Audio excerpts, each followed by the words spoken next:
अरे दारातल्या कुत्र्याला खंडोबा म्हणून पुजता, महादेवाचा नंदी म्हणून बैलाला ओवाळता, 33 कोटी देवांची आई म्हणून गाईची आरती करता. आणि आमच्यासारखी सोन्यासारखी माणसं असून आमचा विटाळ करता आणि आम्हाला दूर ठेवता.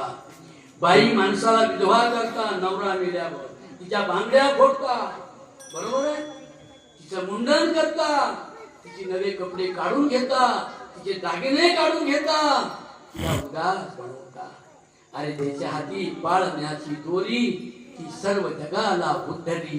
पण त्या बाईला जो धर्म विधवा बनवतो, निस्तानुभूत करतो, उद्ध्वस्त करतो, वंचित ठेवतो, दलिताला आणि स्त्रीला, त्या धर्माच्या विरोधात यशस्वीपणे लढाई करणारा त्यावेळेला तुमच्यासारख्या महाराष्ट्रातल्या बुजुर्ग तरुणांची संघटना म्हणजे वारकरी संघटना.